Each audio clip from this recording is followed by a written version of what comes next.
संगति तरुणी भवती भवार्णव संगति तरुणी भवती भवार्णव तरुणी భవ సంసారం నుంచి మీరు దాటడానికి ఒక్కొక్కటే పడవ.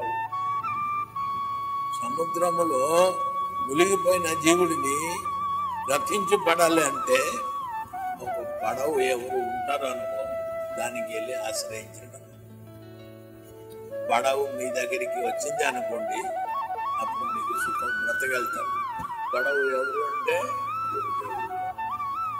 గురుదేవులు అనుగ్రహించి మీ దగ్గరికి పడవ తీసుకుని మీకు అందిస్తారనుకోండి, మీరు ఆ పడవ ఎక్కి మరి భవసముద్రం దాటుకెళ్తారు. అంచేత సుఖము గురుదేవులు చెప్తారు, హరి భజన వినా, హరి భజన వినా. అది హిందీలో ఒక పాట ఉంది, హరి భజన వినా తను, హరి భజన వినా తను రాగతి నహీ, అది పాడుతుంది. గురుపాద హరి భజన తప్ప గతి ఏమి లేదు అని చెప్తున్నారు. ఇది అన్ని అంధారమే అని చెప్తున్నారు. రాఖకి ధేరి జీవన రహి అంధేరి. హరిభజన ఎవరు చేయరు ఆ జీవనము అంధకారమే. ఎక్కడికి వెళ్ళినా సరే అంధకారం, వెలుగు దారి మీకు దొరుకుదు.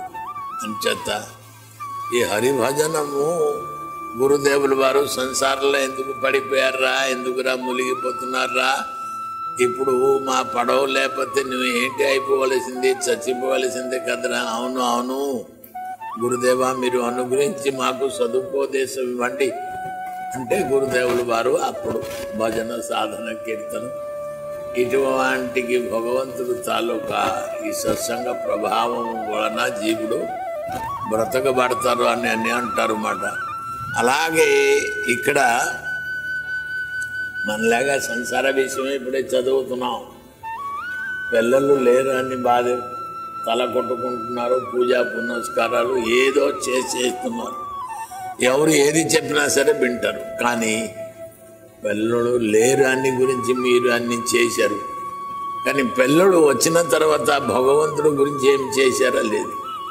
మీ గురించి బిడ్డ కావాలంటే ఎంత పూజా పునస్కార ఉపవాస వ్రతాలు, కానీ భగవంతుడు మీ మనస్కామన పూర్తి చేసిన తర్వాత భగవంతుడి గురించి మీరు ఏం చేస్తున్నారు, ఏమి లేదు.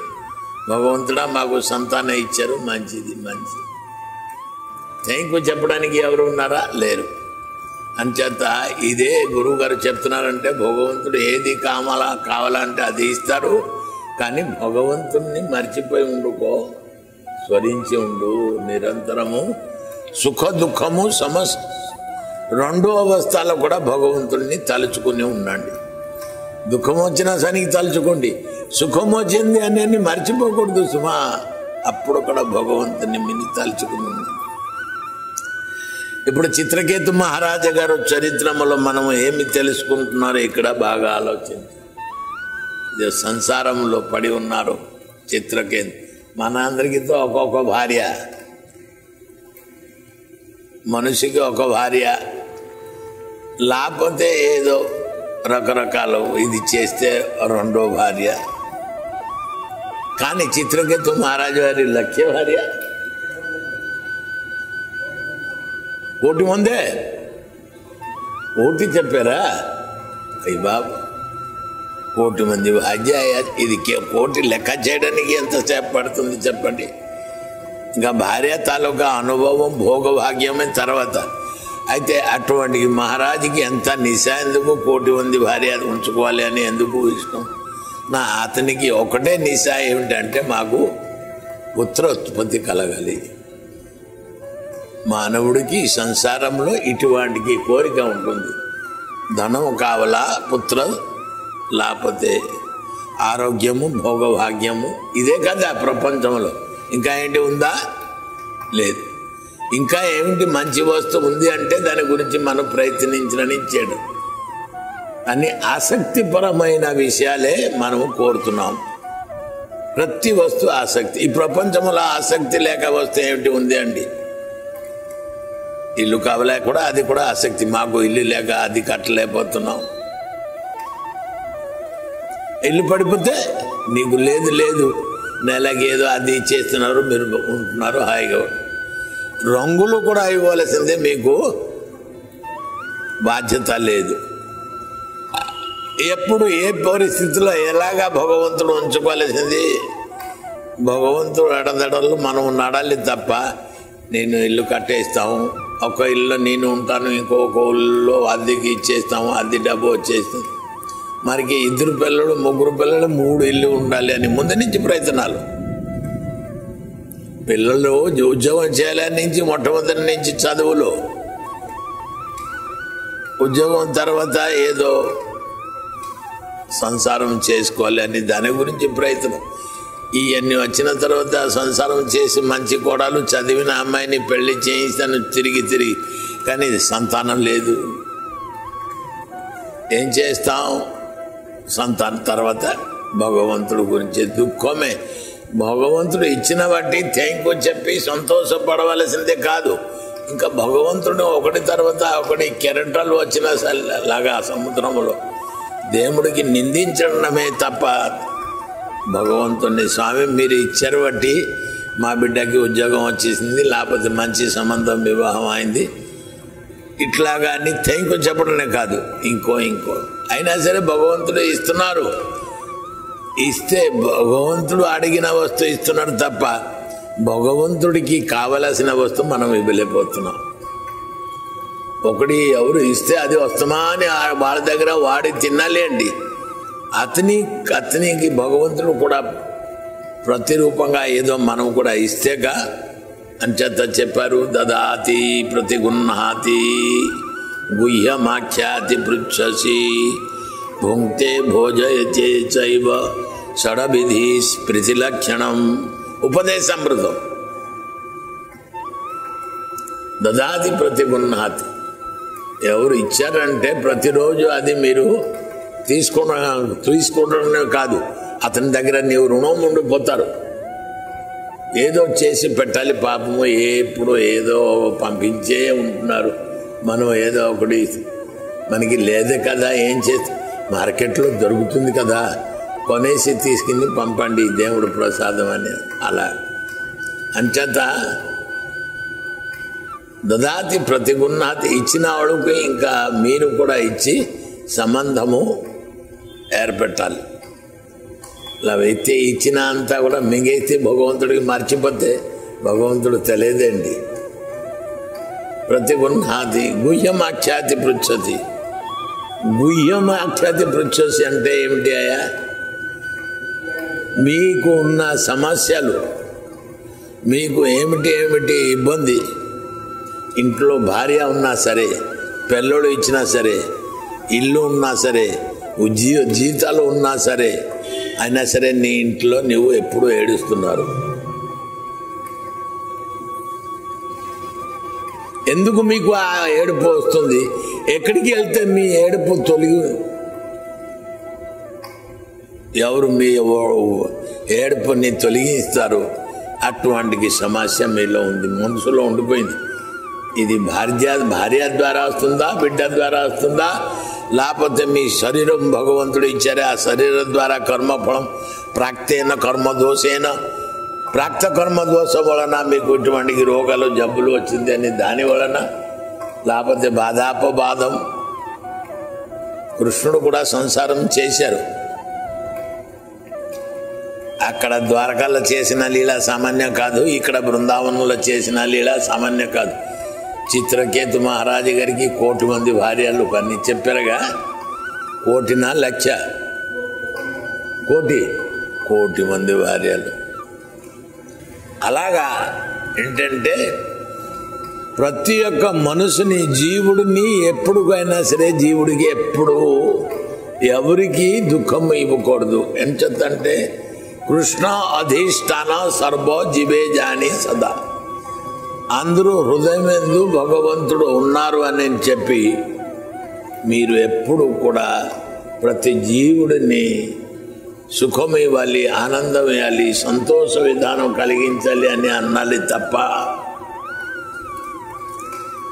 కృష్ణ అధిష్టానం ఏం చేత అతని లోపల కృష్ణుడు ఉన్నారు. ఒకవేళ ఆ జీవి బాధపడతారేమో, నీకు కోపం వచ్చింది, అతనికి ఎదుటాళ్ళకి కోపం ఉండాలి, ఒక దెబ్బ కొట్టేస్తే పాపం. ఎవరికి కొడతాను? మన లోపల ఎవరున్నారో అతని లోపల అతనే ఉన్నారు. నేను అతనికి కొట్టాలి అంటే కృష్ణుడికి కొట్టిన అట్లాగే ఇవన్నీ కూడా సుఖము దుఃఖము ఇటువంటికి ప్రేమము అటువంటికి అందుకుండేది ఎవరు అంటే ఎవరు? శరీరము కాదు. శరీరానికి ఎంత కొట్టినా సరే ఒక శవము ప్రాణం పోయిన తర్వాత దానికి అది శుభ్రంగా మొక్కలు కోసి లేకపోతే దబో కొట్టేస్తారు అనుకోండి. దాన్ని ఎందుకు కొడుతున్నారు, ఏమి బాధ అని తెలుసుకుంటారో తెలియదు. లోపల ఎవరు భగవంతుడు ఎప్పుడు ఉంటున్నారో అప్పుడు మీకు దుఃఖం అనిపిస్తుంది, అవతల ఆవిడ కూడా దుఃఖం అనిపిస్తుంది. శవానికి ఎన్నిసారి కొట్టినా సరే, ఎన్నో రకంగా కష్టం ఇచ్చినా సరే చనిపోయినా సరే కదా దానికి ఇది మూర్ఖత్వం. నువ్వు తెలియలేక శవానికి ఆవిడ నేను ఎంత ప్రేమతో నేను ఎంత డబ్బులు ఖర్చు పెట్టేసి భోజనం పెట్టి కళ్యాణ మండపం బుక్ చేసి పెళ్లి చేశాం, 4-5 పిల్లలు ఉండుండగా దొంగముండా వెళ్ళిపోయింది, మాకు విడిచిపెట్టి వెళ్ళి కొట్టుతామా? ఆవిడ అవసరం లేకపోవచ్చు, మీరు అవసరం లేకపోవచ్చు. అందరితో అవసరము. ఎవరితో అవసరం అంటే భగవంతుడితో అవసరం. అంచేత భగవంతుడితో అవసరం ఉన్నబట్టి ఇక్కడ అంటున్నారు నిర్బంధ కృష్ణ సంబంధం. నిర్బంధ కృష్ణ సంబంధం భగవంతుడితో సంబంధం పెట్టుకోవాలి. ఎవరు ఆ సంబంధం లేదు, సే సంబంధం నాహి జారో వృథా జన్మ గెలుతారో సేహి పశు బడో దురాచార. భగవత్ సంబంధం ఎవరితో లేడు అతని దురాచారి, పాపాత్మ, బడో దురాచారం. భగవత్ భజనము చేయలేనారు, భగవత్ స్వరూపం ఉపలబ్ధి చేయలేన్న వాళ్ళకే పాపి. జగత్తులో ఒకటి కొట్టేస్తే పాపము కాదు, ఒక వస్తువు అపహరించి తీసిన వెళ్ళిపోవడం వలన పాపం కాదు. భగవంతుణ్ణి భజన చేయలేనాడు అపరాధం. ఇదే అంటున్నారు గోస్వామిలు కీర్తనలు. అపరాధ కర్మ ఫళే పడి భవాన్ నవజళే తరిబారే నాహి క ఉపాయ. ప్రభు అపరాధ వలన మా కర్మ, మీకు భజన చేయలేన వలన, మీకు స్మరించలేన వలన అపరాధ కర్మ పడే పడి భవాన్న అంచేత ఈ సముద్రంలో తీసి మాకు పడేశారు స్వామి.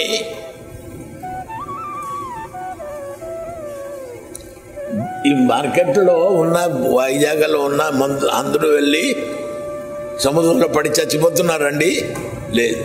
ఎప్పుడు విషయం సమస్య వచ్చి పడుతుందో విషము తాగి చచ్చుతారు, లేకపోతే సముద్రంలో వెళ్ళి పడిపోతుంది. ఏమి విషమ సమస్య చెప్పండి? ఏమి మానవుడికి విషయ సమస్య వచ్చింది? ఎక్కడి సంబంధ జ్ఞానము లేన వలన విషమ సమస్య వస్తుంది. సంసారంతో సంబంధమే, సంసారంలో పెట్టుకున్నా సరే సంబంధము, భార్య పిల్లలతో పెట్టుకున్న సంబంధం, లేకపోతే భగవంతుడు పెట్టుకున్నా సరే సంబంధం, మహాత్ములతో పెట్టుకున్నా సరే సంబంధం. కానీ ఏ సంబంధము గట్టిది, ఏ సంబంధము స్థిరమైనది, అటువంటికి సంబంధం పెట్టుకోండి అని చెప్పారు. అంచేత నిర్బంధ కృష్ణ సంబంధం, కృష్ణుడితో సంబంధం పెట్టుకుంటే అది ఎప్పుడు తెగుదు. అటువంటికి సంబంధం తెలుసుకుని పెట్టుకోవాలి. మీకు తెలియదు అనుకోండి, అండి నేను మంచి చెడ్డ పని చేయడానికి వెళ్తున్నాం, ఇది ఎంతవరకు మంచిది అని అడగాలి. అనుభవం ఉన్నవాళ్ళకి అడగాలి. అలాగా గురు వైష్ణవులకి అడగాలి. నేను సంబంధం పెట్టుకోవాలి అంటున్నాం, ఎవరితో సంబంధం పెట్టుకోవాలి? భార్యతో, పిల్లలతో, మా ఆస్తి పాస్తి, ఉద్యోగం సోద్యోగంతో, మా రూప జౌవనంతో, దేనితో సంబంధము? ఇవన్నీ నిత్యము కాదని ఆయన దీంతో సంబంధం పెట్టుకోలేక భగవంతుడు నిత్యం బట్టి మీకు ఇటువంటికి అన్ని సుఖ దుఃఖాలు ఎవరు ఇచ్చేది అంటే భగవంతుడు ఇస్తున్నారు బట్టి దాంతో సంబంధం పెట్టుకో. మీ దుఃఖం వచ్చింది అని ఎవరు వచ్చి మీ స్నేహితులు, మీ బంధువులు, మీకు స్వజన ఆత్మీయులు మీ దుఃఖము తొలగించగలుగుతారా? లేదు. అంచేత అటువంటికి సంబంధం పెట్టుకోకూడదు. సంసారములో ఏ వస్తువు మీద కూడా మీరు సంబంధం పెట్టుకోలేక నిర్బంధ కృష్ణ సంబంధం. ఏ సంబంధం గట్టిది అంటే కృష్ణుడితో సంబంధం పెట్టుకున్న వాడు గట్టిది. అది ఎవరు సంబంధం పెట్టుకోలేరు. మాయాతో సంబంధం, దాని గురించి మాయ. ఏది లేనిది దానికి మాయ అంటారు. ఇక్కడ అట్లాగా చిత్రకేతు మహారాజు గారు సంతానం లేదు అని ఎంతమంది భార్య పిల్లలతో సంబంధం పెట్టుకుని సంసారాన్ని పెంచి ఏదో సుఖమో అనుభవించేలా అన్న సమయానికి పోలే ఒకళ్ళు భార్య లేకపోతే ఇంకొక భార్య మాకు చూస్తారు అని అంటే కాదు, అసూయ. ఈ అందరూ ఏంటి, మనతో మింగడానికి చంపడానికి అందరూ వస్తున్నారు మాట. నువ్వు ఒకడే ఉన్నారు, వండితే మంచిది, తింటే మంచిది, పడుకుంటే మంచిది, చేసుకుంటే మంచిది, ఎవరు నీకు అడిగిన వాళ్ళు లేరు. అక్కడ నీ భార్య పిల్లలు ఉంటే ఏంటి ఇంట్లో ఏమి లేదు, మీకు ఆకలి లేదు, తినవచ్చు. భార్య మనం ఏమిటి అయిపోతాం, పెడతారా లేదా? పెట్టుకుంటారు. గొడవలు వస్తుంది, కోర్టుకి వెళ్తుంది. వద్దు, నీవు మాకు పోషించి లేకపోతే నేను పిల్లలకి తీసుకుని ఎక్కడికి వెళ్ళిపోతాను అంటాం. అక్కడే వచ్చింది మాట, కలహం. అంచేత దీంట్లో సుఖము లేదు. సంసారం మీద ఎవరు బాధ్యత తీసుకోకూడదు. సంసారంలో బాధ్యత తీసుకుంటే బరువు అని చెప్పారు. అంచేత బరువు మోయలేన వస్తుని మీరు ఎందుకు మోయడానికి గురించి సిద్ధమా? ఈ జీవుడు అజ్ఞాన వలన ఈ సంసారాలు వెళ్ళి పడుతున్నారు. మోయలేన మూట మీరు ఏమంటే అందించగలుగుతారా? ఏంటి నా ఇది ఎత్తండి, నేను మా నెత్తికి కొద్దిగా ఎత్తించండి అని అంటారు. ఎవరు స్వజనాత్మలు ఉంటారు అనుకోండి. స్వజనాత్మలు ఎవరు? మీ తల్లిదండ్రులు. మా బిడ్డ తాలూకా దుఃఖము లాఘము అంటే దుఃఖము తొలగిస్తామని ఒక అమ్మాయిని భార్యని తీగినించి అప్పచెప్పేస్తున్నారు. మూట అందిస్తున్నారు మాట. మా అబ్బాయి మూట మోయలేకపోతున్నారు, నేను చేతి పెట్టి. అలాగే కదా, 40 కేజీ 50 కేజీ బియ్యం ఉంది అనుకోండి, మూట 25 కేజీ ఒకడే మోయలేకపోతున్నాం, పాపం కొద్దిగా చేతి పెట్టరా? పోలే అతను నీకు మోసేస్తే మీకు ఓపిక లేదు. ఆ 40-50 కేజీకి 25 కేజీ మోయలేనా, ఓపిక లేనా సానికి మీరు మీ చేతిలో మోయగలిగితే అది తెలిసిపోతుంది. అతనే ఎత్తుకున్నారు, ఎందుకు ఎక్కువ తేలిగా ఉంటుంది, బరువు ఉండదు అని. అంచేత ఒకటి చేత మీరు సహాయం కోరి తల్లులు తండ్రులు స్వజనాత్మలు అని అంటున్నారు. మీకు ఇట్లాగా దుఃఖము సంసారంలో గంటేసి అందుకో మొయ్యగలుగుతారా? మోసేస్తానని అని అంటారు. కానీ కెపాసిటీ లేదు. సంసారం అటువంటిది ఎవ్వరు కూడా మోయలేన వాడు. చిత్రకేతు మహారాజా ఇతనే సంసారాన్ని మోయగలిగారా? అతనే బలహీన జీవుడు. అంచేత ప్రభు భగవంతుడు విభు చైతన్య, మనం అణు చైతన్య. మన శక్తిహీనము, మనకి శక్తి లేదు, నిశక్తికులు. భగవంతుడు శక్తి సర్వ ఐశ్వర్యపూర్ణుడు, అన్ని ఐశ్వర్యాలు షడగుణ సంపూర్ణుడు. శ్రీ ఐశ్వర్య జ్ఞాన జస వీర్యం పూర్తిగా నిండిపోయి ఉన్నాడు, సర్వశక్తిమాన్. అటువంటికి భగవంతుణ్ణి మర్చిపోయి జీవుడు భగవత్ భజన మర్చిపోయిన వలన ఇటువంటికి దుఃఖాలు కష్టాలు వచ్చి ఉంటుంది మాట. చిత్రకేతు మహారాజు గారికి ఇప్పుడు వైరాగ్యం వచ్చింది. ఎంచేత ఆసక్తి ఉండేది. ఒకడు భార్య పిల్లలు పుట్టలేకపోతే ఇంకొకటి పిల్లలు పుడతారు అని 1,00,000 మంది 1,00,00,000 మంది భార్యని వివాహం చేసుకున్నారు. కానీ ఏ భార్య మీద కూడా సంతానం కలగలేదు, ఏ భార్యకి కలగలేదు. తర్వాత ఏ భార్యకి ఎప్పుడు సంతానం కలగలేదు. చివరికి వెళ్ళి భగవంతుణ్ణి వేడుకున్నారు. భగవంతు పాదపద్మాన్ని పట్టుకుని యజ్ఞాది హోమాది చేసిన వలన, యజ్ఞం చరువు వలన ఆ మొట్టమొదటి భార్యకి భగవంతుడు ఆ యజ్ఞం ప్రసాదం వలన ఆవిడ గర్భిణి అయింది. అయితే సుఖం ఏంటి? మిగతా భార్యలు అందరూ వాళ్ళు కొంప ముంచేశారు. చేశారా? మంచి పని చేశారా? కొంప ముంచేశారు. ఎట్లాగా? నా పుట్టిన బిడ్డని, ఇది ఎంత పాపం అండి, ఘోర న్యాయం. బిడ్డని చూస్తే దేవుడి రూపంగా పుణ్యం పాపం ఏమీ తెలియదు బిడ్డ అని అంటారు. భగవంతుడి స్వరూపమే బిడ్డలు అంటారు. అటువంటి బిడ్డ నిద్రపోయి ఉన్నారు.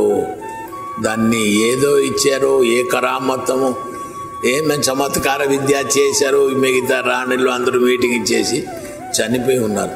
కంటి అంతా బయటికి వచ్చేసి ఉందిట. పని మనిషిని చూడండి అన్ని, అమ్మ చూడు బిడ్డకి తీగినరా, చాలాసేపు ఎందుకు కూడా పడుకుని ఉన్నారు అని చెప్పిన హెల్నాసానికి అబ్బాయి కంటి బయటికి తీసుకుని పడుకుని ఉన్నారు. ఈ పని మనిషి చూసే అక్కడ ఆశ్చర్యపోయి మూర్ఛపోయింది. అందరూ వెళ్ళి చూసి అదే చివరికి మహారాజా చిత్రకేతు మహారాజా కూడా వెళ్ళి పుత్ర శోకముతో మూర్ఛాయి అక్కడ పడిపోయారు. ఈ స్థితిలో అంగిరా ఋషి, ఇంకా ఎవరు, నారదులు వారు ఆ స్థానంలో వచ్చి చేరుకున్నారు. శ్రీ శుకోవాచ అథ దేవ ఋషి రాజన్ సంవరేతం నృపాత్మజం దర్శయిత్వేతి హోవాచ జ్ఞాతానామ సుశోచతాం. నారదవాచ జీవాత్మన్ పశ్య భద్రం తే మాతరం పితరం చ తే శ్రోహదో బాంధవస్తప్తాః శుచా తత్కృతయా భృశం.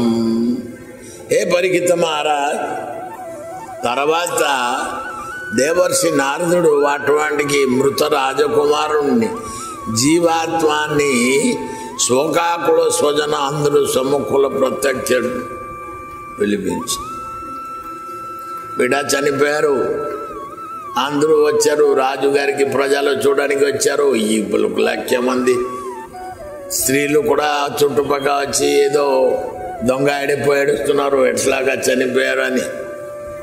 అందరూ ఇంట్లో ఘోరమైన దుఃఖమే నరకం అంటే ఇదే నరకం. ఈ దుఃఖ శోకాంతుర సమాజంలో వచ్చి చేరుకుని